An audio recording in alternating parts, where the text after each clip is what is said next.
இயேசு நம்மோடு.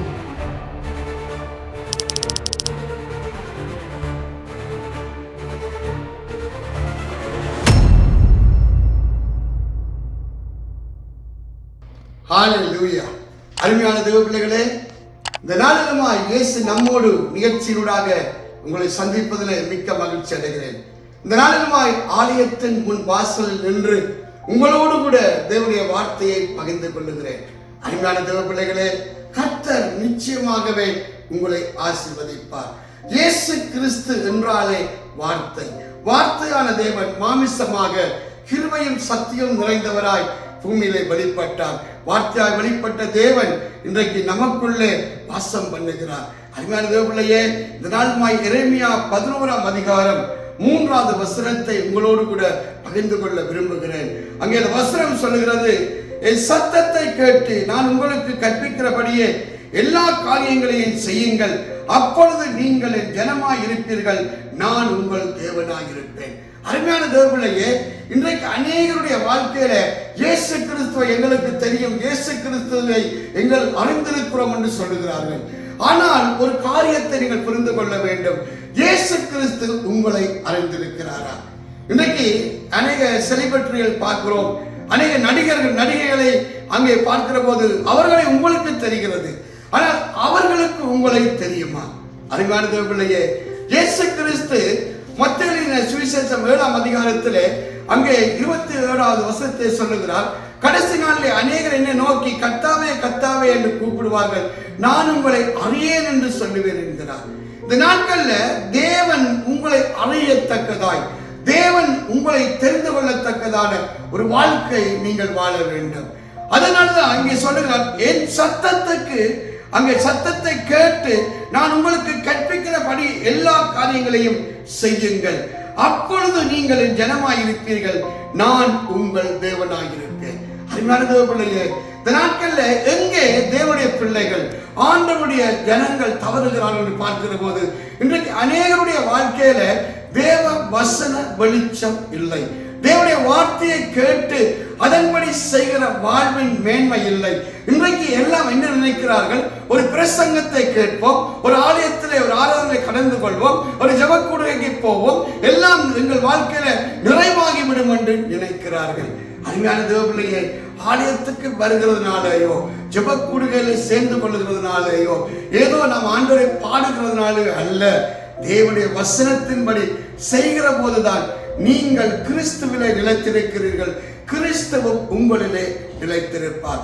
ஆண்டவர் சொல்லுகிறார், ஒருவன் என்னில் அன்பு கூர்ந்தால் அவனின் வசனத்தை கை கொள்வான்.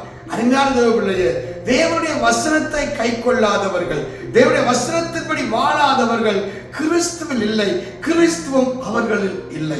அதனாலதான் இந்த நாட்கள்ல தேவ பிள்ளைகள் கர்த்தருடைய சத்தத்தை அங்கே வசனம் சொல்வதை கேட்டு நான் உங்களுக்கு கற்பிக்கிறபடி எல்லா காரியங்களையும் செய்யுங்கள். தேவன் கொடுத்ததை ஒன்றையும் நீங்கள் செய்யாமல் விடக்கூடாது. இன்றைக்கு ஆலயத்துக்கு வருகிறீர்கள், நல்லது, தேவ வசனத்தை கேட்கிறீர்கள், அது மனித சத்தம் அல்ல, தேவ சத்தம். அதை கேட்கிற போது உள்ளத்தில் ஒரு பயம், ஒரு நடுக்கம் வருகிற போது நம்முடைய வாழ்க்கையில தேவ ஆவியாயிருக்கிற கர்த்தர் கிரியைகள் நடப்பிப்பார். இன்னைக்கு துணிகரம் வந்து விட்டது, இவர் என்ன சொல்லுகிறது, நான் என்ன கேட்கிறது என்று தேவ சத்தத்தையே மனித சத்தமாக நினைக்கக்கூடிய மாமிச மனுஷிக எண்ணங்கள் நமக்குள்ளே எழுந்து விடுகிறது. அதனாலதான் தேவன் பேசுகிறாரா மனிதன் பேசுகிறாரா என்பதை கூட அறிய முடியாத ஒரு துர்ப்பாக்கிய வாழ்க்கைக்குள்ளே கடந்து போகிறோம். வெளிச்சம் இல்லாமல் குருடரை போல அங்கே தட்டு தடுமாறுகிறோம். தேவனுடைய வசனம் நம்முடைய கால்களுக்கு தீபமும் பாதைக்கு வெளிச்சமும். தேவ வார்த்தையை எப்போது தேவ பிள்ளைகள் தேவ வார்த்தை என்று கேட்கிறார்களோ, அதற்கு எப்போது பயப்படுகிறார்களோ, அதை எப்போது கனம் பண்ணுகிறார்களோ, அப்பொழுது அவர்கள் வாழ்க்கை மாற்றப்பட்டுவிடும். இன்றைக்கு அந்த உணர்வை தேவன் நமக்கு கொடுக்க வேண்டும். நீங்கள் சங்கீதம் 1ஆம் அதிகாரம் 2வது வசனத்திலே சொல்லுகிறது, கர்த்தருடைய வேதத்தில் பிரியமாயிருந்து இரவும் பகலும் அதை தியானிக்கிற மனுஷன் பாக்கியவான், அவன் செய்வதெல்லாம் வாய்க்குவான், அவன் நீட்கால்கள் ஓரமாய் நடப்பட்டு தன் காலத்தில் தன் கனியை கொடுக்கிற இலையுதான மரத்தை போலிருப்பான். அருமையான தேவ பிள்ளையே, உங்க வாழ்க்கையில ஒரு ஆசீர்வாதம் மேன்மை வர வேண்டுமா? வார்த்தையில வாழ கற்றுக்கொள்ளுங்கள். தியானிக்கிறது என்றது நம்முடைய வாழ்க்கையில அத்தியாசப்படுத்தி வாழ ஒப்பு கொடுங்கள். 1000 பிரசங்கம் கேட்கிறது பெரிய காரியம் அல்ல. கேட்கிற பிரசங்கத்தின்படி வாழ்வதே மேன்மை. வசனத்துக்கு திரும்புங்கள். எந்த இருளையில் வாழ்ந்தாலும் அதை பிரகாசிக்க பண்ணுகிற தேவன் இருக்கிறார். இந்த மனுஷனை பிரகாசிக்க பண்ணுகிற மெய்யான ஒளியாகிய தேவன், அந்த வார்த்தையானவர் உங்களை இருளிலே பிரகாசிக்க பண்ணுவார். உங்கள் நிந்தைக்கல்லை புரட்டி போடுவார். மேன்மைகளை காண்பீர்கள். அருமையான தேவனையே, இயேசு உங்களை நேசிக்கிறார். நீங்க இயேசுவை நேசிச்சா வசனத்தை கை கொள்ளுங்கள், வார்த்தைக்கு திரும்புங்கள். உங்கள் கண்கள் வேத வசனத்தை நோக்கி பார்க்கட்டும். அந்த மகிமையிலே வாழ ஒப்புக் கொடுங்கள். மாமிசத்தை அடக்கி ஒடுக்கி வசனத்துக்கு கீழ்ப்படுத்துங்கள். அப்பா உங்களை உயர்த்துவார். மேன்மைகளை காண்பீர்கள். நான் உங்களுக்காக ஜெபம் பண்ணட்டுமா? அன்பு மகா இரக்கம் நிறைந்த பரலோகத்தின் பிதாவே, இந்த நாளுமா எரேமியா தீர்க்கதரிசியின் புத்தகம் 11ஆம் அதிகாரத்திலே 3வது வசனத்தின்படியே என் சத்தத்தை கேட்டு நான் உங்களுக்கு கற்பிக்கிறபடியே எல்லா காரியங்களையும் செய்யுங்கள். அப்பொழுது நீங்கள் என் ஜனமாய் இருப்பீர்கள், நான் உங்கள் தேவனாய் இருப்பேன் சொன்னீங்க. கர்த்தாவே, நாங்கள் உங்கள் ஜனமாய் இருக்கவும் நீங்கள் எங்கள் தேவனாய் இருக்கவும் கர்த்தாவே, இந்த நாள்ல ஞானமுள்ள மனக்கண்களை தான் உம்முடைய சத்தியத்திலே வசனத்திலே வார்த்தையிலே நிலைத்து நிற்கிற வாழ்வின் மேன்மைகளை காணும்படி செய்யும். இந்த நாட்களில் தடுமாற்றங்கள் வேண்டாம், உணர்வில்லாத ஒரு வாழ்க்கை வேண்டாம், இருள் சூழ்ந்த வாழ்க்கை வேண்டாம்.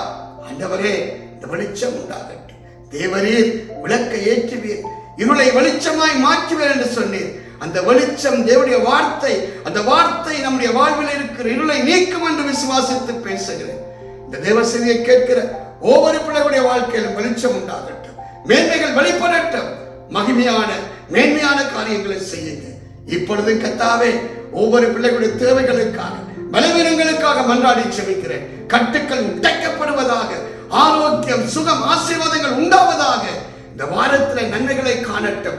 அவர்களுக்குள்ளே சந்தோஷமும் ஆனந்த களிப்பு உண்டாயிருக்கத்தக்கதாய் அனுக்கிரகம் செய்யும். இயேசு கிறிஸ்துவின் நாமத்தில் ஜெபிக்கிறேன் என் ஜீவனுள்ள நல்ல பிதாவே. ஆமென், ஆமென். அருமையான பிள்ளைகளே, தொடர்ந்து திங்கட்கிழமை காலை 7 மணிக்கும் புதன்கிழமையில காலை 7 மணிக்கும் இயேசு நம்முடைய நிகழ்ச்சி நடக்கிறது. பாருங்கள், கர்த்தர் உங்களை ஆசீர்வதிப்பார். நீங்கள் சபைகளுக்கு போகாதவர்கள் புதியவர்களாக இருந்தால் எங்கள் சபைக்கு வாருங்கள். 2721 மார்க்கன் ரோட்டில் அமர்ந்திருக்கிறது. யூனிட் 20ல நீங்கள் கூடி வாருங்கள், சேர்ந்து ஆராதிப்போம். நிச்சயமாகவே கர்த்தர் உங்கள் குடும்பத்தை, உங்கள் பிள்ளைகளை ஆசீர்வதித்து மேன்மைப்படுத்துவார்.